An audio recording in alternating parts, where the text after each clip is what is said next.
You were told testosterone makes men violent, that it's what fuels fists in bar fights, tempers in traffic, and wars in boardrooms.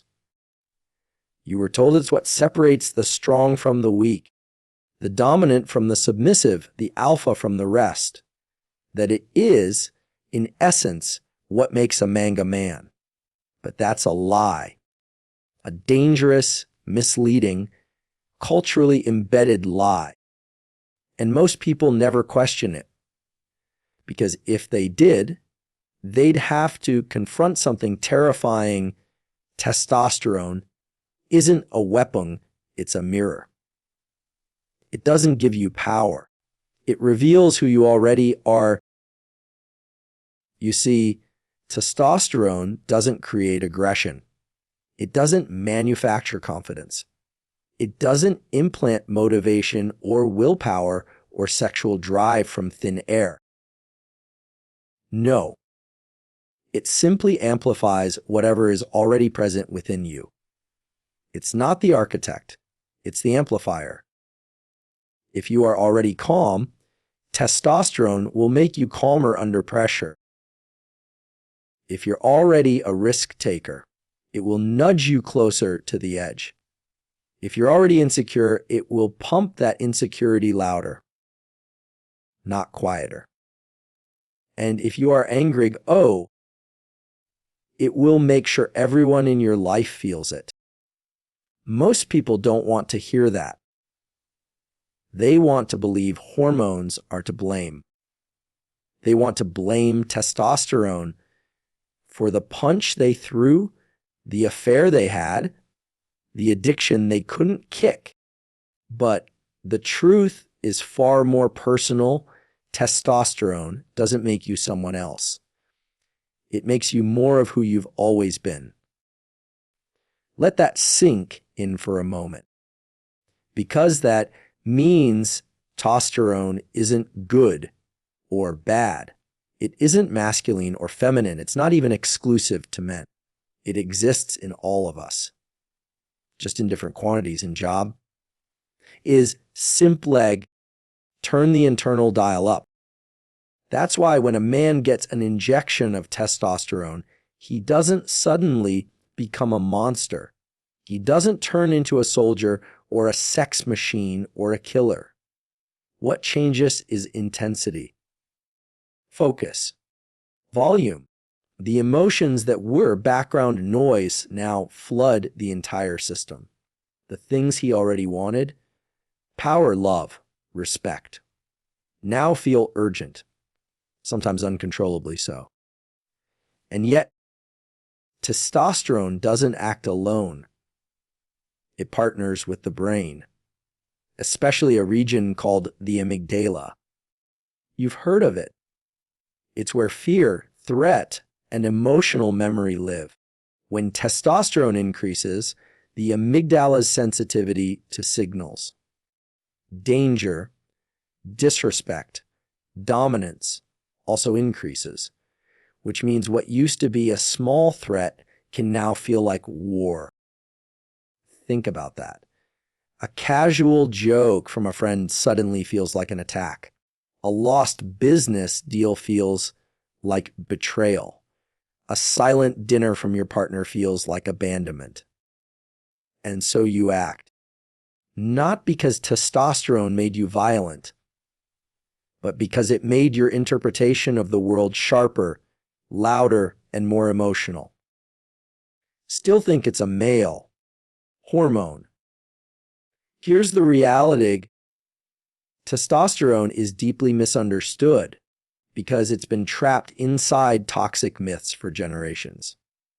In truth, it's one of the most powerful biological forces in the human body, but not for the reasons you think.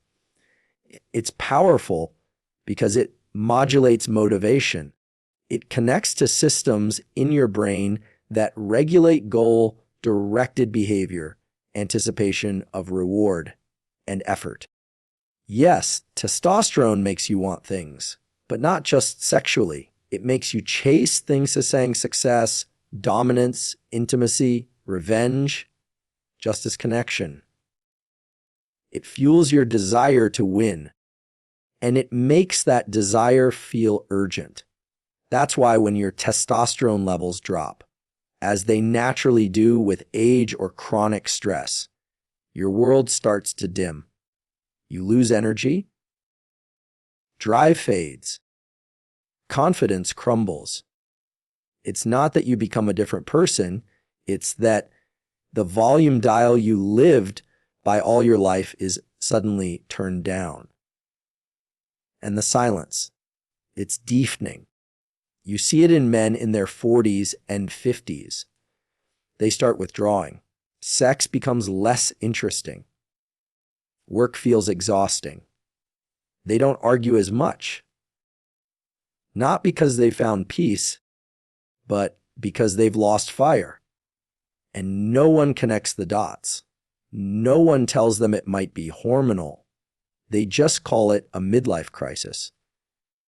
But what if it's not a crisis? What if it's a chemical shift that's silencing their spirit? The same applies to women. Testosterone plays a crucial role in female bodies too. Not just for sexual health, but for motivation, focus, and even emotional resilience. When women undergo hormonal shifts, pregnancy, postpartum, perimenopause, testosterone levels drop along with estrogen. And so does drive, confidence, stability. It's not weakness, it's chemistry. Yet society keeps ignoring this. We treat low testosterone like a taboo. We link it to shame, failure, and aging. We let people suffer quietly while telling them it's just stress or just getting older. But this isn't about age. It's about access to your own biology. Now, here's the twist that almost no one talks about. Testosterone doesn't only respond to biology. It responds to status. That's right. Your social rank, your sense of place in a hierarchy, your feeling of power, all of that changes your testosterone levels in real time. In fact, studies show that if your favorite sports team wins, your testosterone rises. If they lose, it falls. Even though you didn't play the game, that's how powerful the brain-body connection is. Your identity, your story about yourself, can change your hormone profile, which means those testosterone is not just a molecule, it's a mirror for how much control, pride, and personal power you believe you have. And here's where it gets really dark. When people feel powerless for too long, their testosterone starts to shut down. The body interprets low status as a biological threat. The brain says, "You're losing. You're weak. You don't deserve to fight." And the chemistry follows. Energy drops. Libido dies. Sleep fractures. Fat stores. Depression creeps in. And the person spirals, often with no explanation. Not because they're broken, but because their biology is responding perfectly to a life that's squeezing the life out of them. And no one tells them. Most people think they're just tired, that their body's wearing out. That maybe they're just not the same anymore. But in truth, for many people, especially men over 30, what they're feeling isn't weakness, it's a biological shutdown. You lose your edge. You start second-guessing yourself in meetings. You stare at your phone without purpose. Sex becomes a chore. Everything that once made you feel alive now just feels like background noise. But you're not dying. Your chemistry is shifting. And no one taught you how to read the signs. because no one talks about testosterone this way. No one tells you that confidence is chemical, that ambition has fuel, that courage isn't just mindset. It's molecular. And when the molecules change, so does everything else. This is where the danger really begins, because we live in a culture that mistakes burnout for laziness, that calls emotional deadness maturity, that blames men for withdrawing when half the time they're running on empty and don't even know it, and they're too ashamed to ask. Now, imagine this: two men walk into a room. One has high testosterone, the healthy kind. The other has low, the difference. Subtle at first. One sits taller. The other slouches. One makes eye contact. The other avoids it. One listens with focus. The other zones out. One speaks like he matters. The other barely speaks at all. To an outsider, these are personality differences. But to a trained eye, these are chemical differences, moral ones. Not willpower problems, not weakness, but shifts in the way their biology is translating the world around them. And here's the part that will make you rethink everything. Testosterone doesn't just affect how you act, it affects how others treat you. People instinctively respond to subtle cues of dominance, confidence, and certainty. So if your body chemistry signals less, you get less. Less respect, less opportunity, less attraction. Not because you deserve it, but because biology is always talking. Even when you're silent, it's a vicious loop. You lose power internally. The world gives you less externally. That external loss confirms your internal weakness. And down you go. This is the cycle destroying millions of lives quietly, not with disease, not with violence, but with erosion. Silent, invisible, slow. And here's the irony: testosterone isn't rare. It isn't hard to access. Your body wants to produce it. But your lifestyle, your habits, your stress levels, your lack of sleep, your processed food, your endless scrolling, your constant comparison, it's all telling your brain, shut it down. See, your brain doesn't want you to burn energy if you're living like prey. If your world feels unsafe, uncertain, or submissive, the brain flips the switch. It lowers testosterone to help you survive.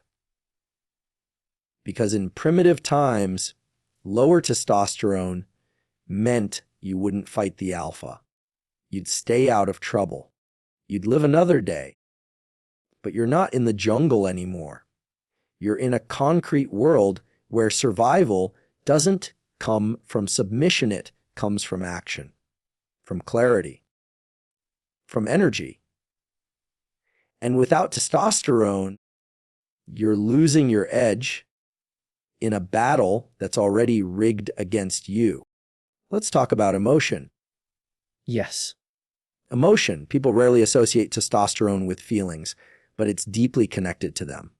Not just anger or lust, but drive, joy, urgency, the sense that what you're doing matters, that you want to move, that you care.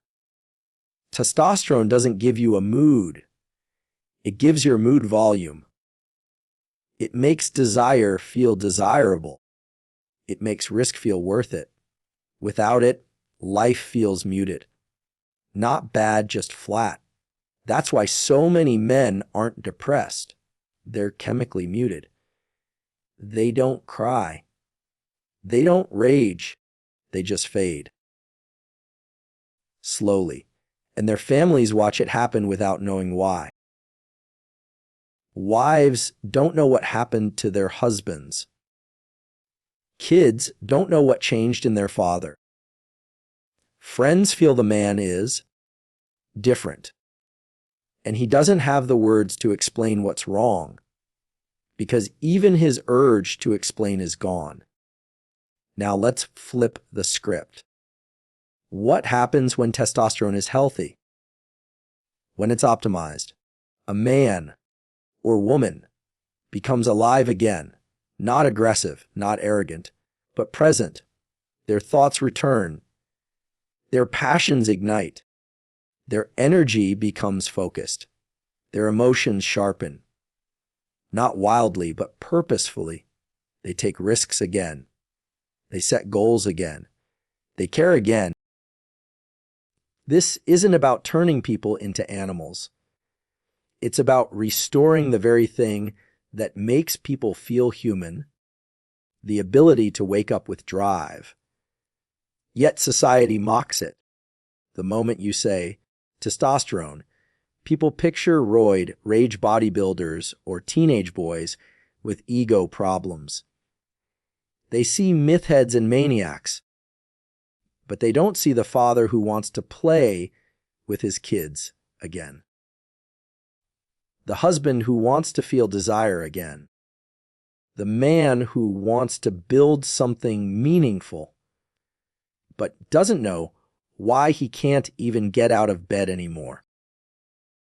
That's what testosterone is really about. It's not the hormone of violence. It's the hormone of vitality. And if we don't talk about it differently, scientifically, compassionately, truthfully, we'll keep losing people who could have been saved. Because, let's face it, we have a culture that rewards aggression, not balance. That praises dominance, not understanding. That glorifies conquest, not connection. And so we ignore the subtle signs. We wait until men collapse, until marriages break, until bodies fail, and only then do we wonder what happened. What happened was a slow, quiet biological drought. One no one dared to name. There's another hormone working quietly in the background, one that partners with testosterone like a shadow. Its name is dopamine. You've heard of it? No doubt. The feel-good chemical? The reward hormone. That's how it's been sold in pop culture. But that description is wrong. Dangerously oversimplified. Because dopamine isn't about feeling good. It's about wanting, about chasing, about the anticipation of reward, not the reward itself. It fuels pursuit, not pleasure. And when testosterone levels are optimal, dopamine works in harmony with it, pushing the mind into action, into focus, into obsession. Now here's the critical link: testosterone increases the sensitivity of the dopamine system, which means when testosterone is high, rewards feel more exciting and more worth chasing. Success feels magnetic. Goals feel urgent.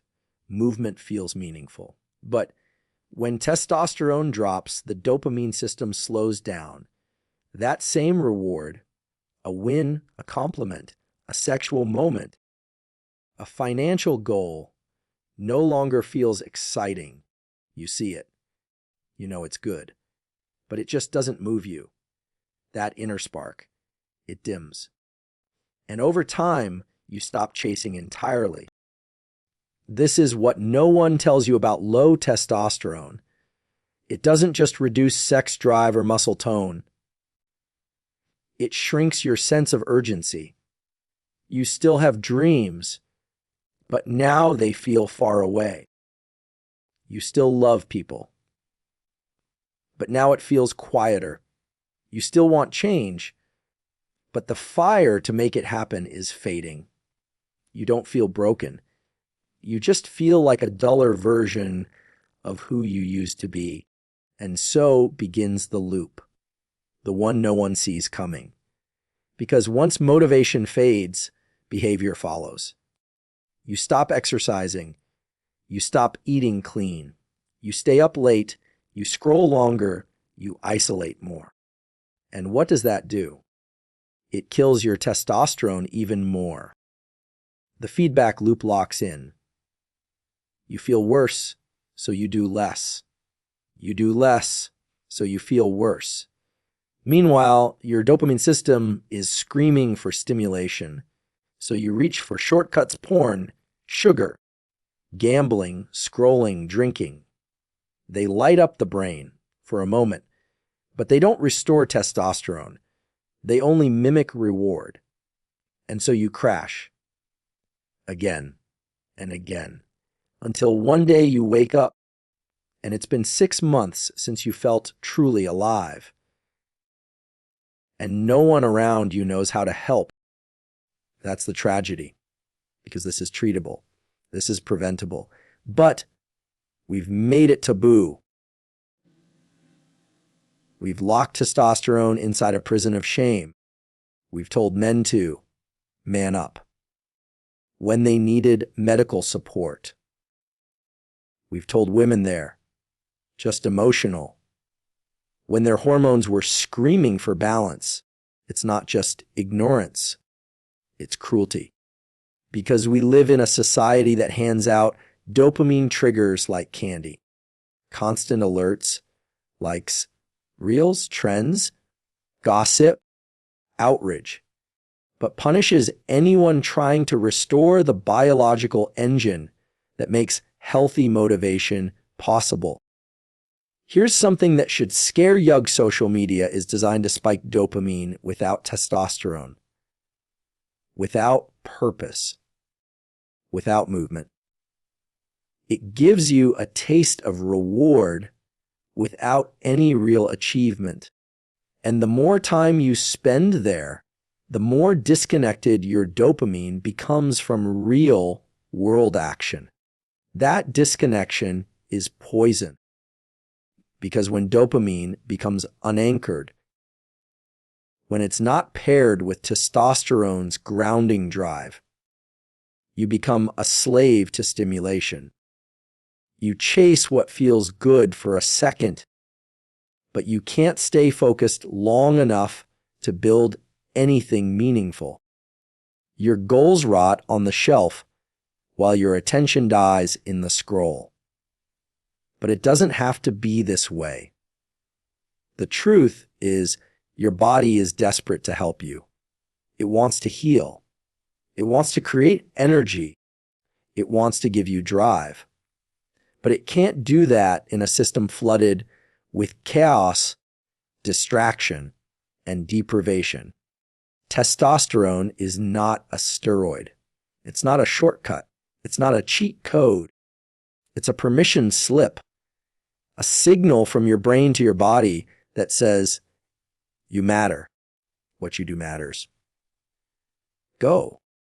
And the moment you start living like that again, with intention, with movement, with structure, testosterone responds.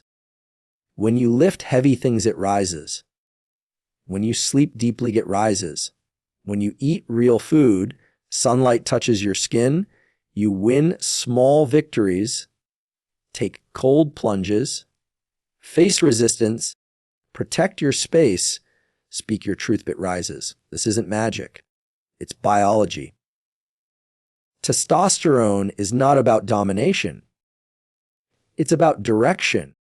And when you point that direction toward purpose, not ego, not conquest, but something real, it becomes unstoppable, not violent, not reckless, but focused, calm, fierce when needed, grounded when not. The man or woman who lives in balance with this hormone becomes more resilient, more emotionally intelligent, more capable of protecting, building, serving, and leading, not because they're high on chemicals, but because they're in alignment with their own design. So ask yourself, when was the last time you felt driven by something bigger than comfort? When was the last time your body felt like an ally, not an enemy? When was the last time your decisions came from power instead of exhaustion? If you can't remember, you're not alone, but you're also not stuck. Because the moment you stop waiting for life to feel exciting and start building the conditions for testosterone to rise your brain, your body, and your spirit will meet you there. It won't happen overnight, but it will happen. And when it does, the world will finally hear your voice again. It's easy to blame hormones, harder to blame how we live, because testosterone doesn't vanish by accident. It gets buried under decisions we think are harmless.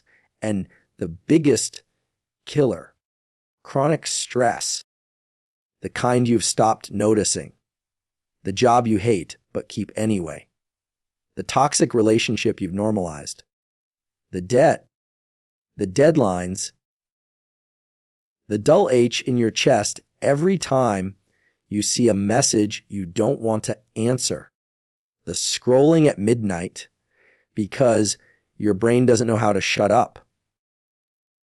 That kind of stress is lethal, but not in a dramatic way. It doesn't stab or strike. It erodes. You lose sleep.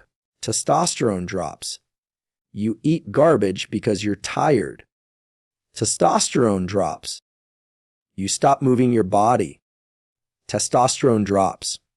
You stop facing life head on. Testosterone crashes. And the worst part, your brain starts adapting to this new low. You start calling it normal. You say things like, "I'm just not motivated lately. I think I'm burned out. I'm not in the mood. It's just a phase." But it's not a phase. It's your biology waving a red flag. Because your body's not broken. It's protecting you. It sees your life, the constant alerts, the emotional chaos, the sugar, the porn, the endless comparisons. And it says, survival mode. Shut it all down. That includes testosterone. Because the body thinks you're under attack. And testosterone is a luxury you can't afford in war. When survival is at stake, reproduction, strength, muscle, libido, all of it is shut off to save energy, but you're not in battle. You're just in 2025. And that's the problem. You're not facing lions or invaders. You're facing invisible enemies. Notifications, news cycles, loneliness, meaninglessness, and your biology can't tell the difference. It reacts the same way. By pulling the plug on the very system that keeps you powerful. We weren't designed for this. Our ancestors had stress, yes, but it was acute. A threat came, they fought or fled, and it passed. Today, stress never ends. You wake up with it, scroll with it, sleep with it. And every second it whispers, not enough, not strong fast enough, not rich, ripped, or respected enough. And testosterone, it listens. That's why the average male today has significantly lower testosterone than his grandfather did at the same age. And it's not genetics. It's environment. It's the world we've built, or maybe the one we've surrendered to. We don't move. We don't rest. We don't fight for things that matter. We just perform. Online, endlessly. And this performance costs us. Because no matter how many filters you use, how many reels you post, how many opinions you yell into the void. If your hormones are crashing, your soul is drowning, and no one around you can see it. Because we've trained men to hide it.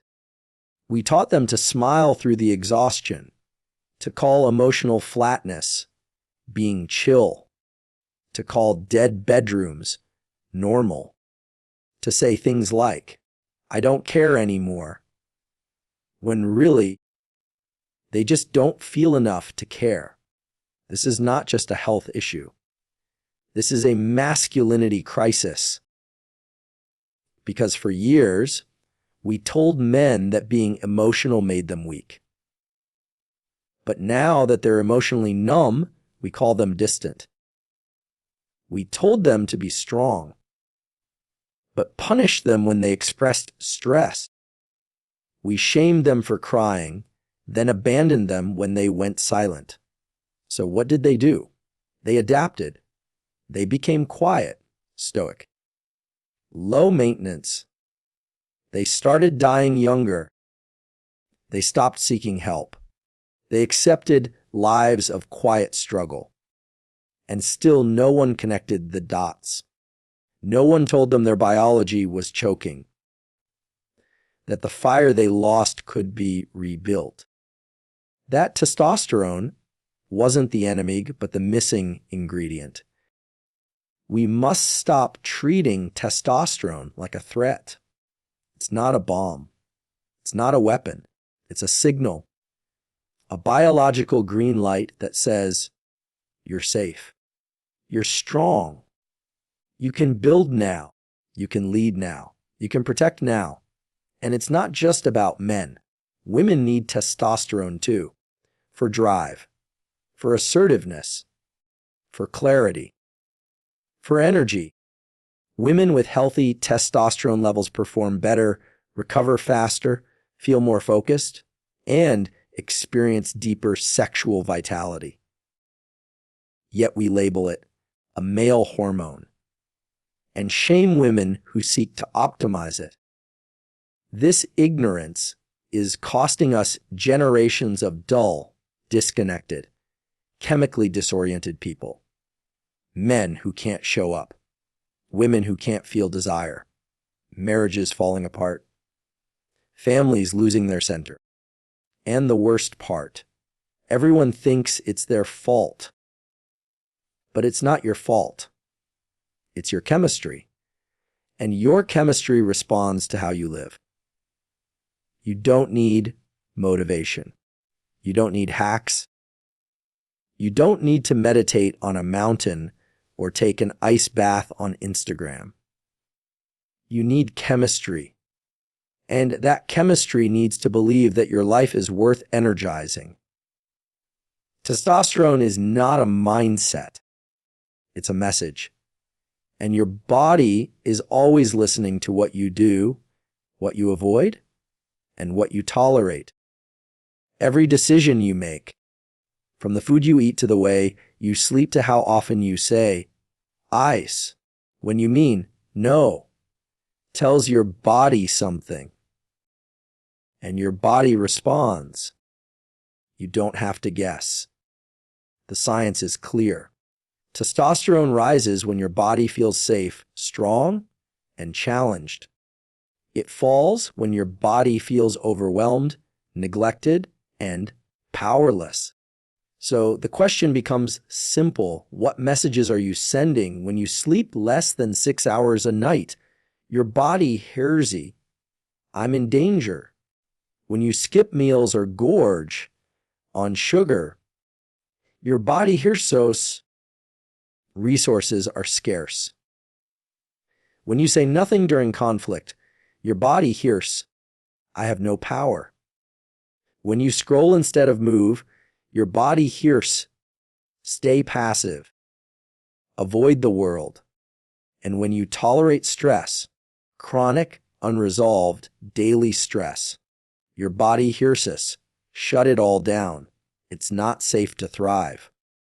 This is why no supplement, no speech, no motivational guru can save you if your life is built around fear, comfort, and avoidance, because testosterone doesn't respond to words. It responds to signals. So start sending the right ones. You don't need to become a bodybuilder. You don't need to scream into a camera or cold plunge in the snow. You need to take your biology seriously, like it's the engine of your life, because it is. Here's what works, not fads, not tricks, but practices backed by biologing. Lift heavy things. Your body interprets resistance training as a sign of dominance, challenge, and vitality. Compound movements, squats, deadlifts, presses, signal power. You don't have to lift every day, just enough to remind your nervous system who you are. Sleep like a king. Deepular, uninterrupted sleep is where testosterone is built.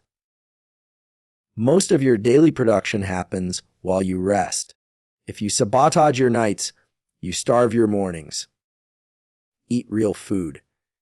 You can't build hormones out of ultra-processed chemicals. Your body needs fat, cholesterol, vitamins, minerals, not powders and promises. Whole food, protein, fiber, micronutrients. Your testosterone is built in your gut before it ever reaches your blood.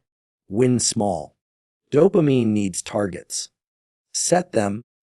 Finish things. Show up. Keep promises to yourself. Confidence isn't a feeling, it's a track record. And testosterone follows momentum. Limit chaos. Every time you let chaos reign, in your schedule, your relationships, your environment, you send your brain back to survival mode. Clean your space. Organize your priorities. Choose silence over noise. Focus over frenzy. Move toward fear. Testosterone rises in response to challenge, not just physical, but emotional, psychological, and social. Say the thing. Ask for the raise. Take the risk. Confront the lie. Your biology wants you to evolve, but it won't if you hide. Honor your word. Every time you betray yourself, your body loses faith in you. Start doing what you say, even when no one is watching. Especially then, integrity builds testosterone because it builds internal safety. And finally, protect your energy. There are people, places, and patterns that drain you, and your body knows it. Stop justifying what is killing your chemistry. You weren't born to shrink to fit broken systems. You were built to grow, to rise, to impact. This isn't about masculinity. It's about alignment. Alignment with your biology, your values, your purpose, your potential.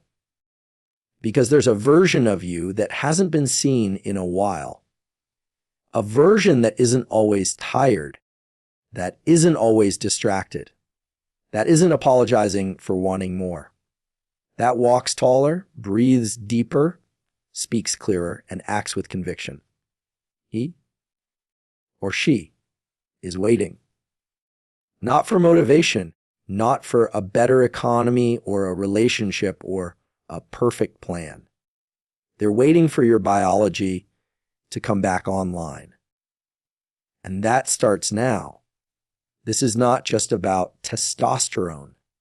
It's about your life, your drive, your identity. And what happens when it all starts slipping through your fingers quietly and you don't even know why? You were never taught this in school. No one pulled you aside and said, "Hide the fire inside you. It has a biological source. And one day it might flicker. But you can bring it back." No. You were taught to tough it out, to hide the fatigue, to perform while empty, to confuse silence with strength and numbness with maturity. But silence is not strength, it's surrender. And numbness is not growth. It's a warning. You were made for more than dragging yourself out of bed and calling that discipline, more than zoning out during sex and calling that normal, more than scrolling endlessly, searching for a hit of something that feels like life. You were made to build, to lead, to love with intensity, to stand for things, to protect your mind like it's a weapon, to move through your world with certainty, not survival. But somewhere along the way, you forgot. Or maybe the world made you forget. Maybe it shamed your fire. Maybe it silenced your instincts. Maybe it told you ambition was toxic and drive was dangerous and rest was weakness and wanting more made you selfish. And maybe you believed it. But here's the truth. No one said out loud, your testosterone didn't betray you. It just mirrored your life. It responded to your patterns, to your self-respect, to your discipline or your avoidance, to your boundaries or your chaos, to how often you ran from discomfort or walked straight into it. Because testosterone doesn't ask, are you good? It asks, are you ready? And when the answer is yes, when you start showing up again, owning your decisions, facing what you've been avoiding, the fire returns. Not instantly, not overnight, but steadily, quietly, powerfully. You start sleeping better. Your thoughts get sharper. Your skin changes. Your energy stabilizes. You want sex again. You laugh again. You walk differently. You breathe deeper. You reclaim space in rooms you used to shrink in. And the people around you notice, not because you told them, but because your presence changed. And that's the ultimate proof testosterone isn't loud. It doesn't need to be. It's the calm in your storm, the gravity in your decisions, the steel in your spine when the world wants you to break. It's not masculine. It's not feminine. It's human. And in a world addicted to weakness disguised as comfort, reclaiming it is rebellion. So rebel. Don't accept the numbness. Don't normalize the crash. Don't let your story be written by a culture that confuses sedation for peace and fear for wisdom. Get up. Rebuild. Reset. Start lifting again, even if it's light. Start sleeping like your life depends on it. Because it does. Start saying no.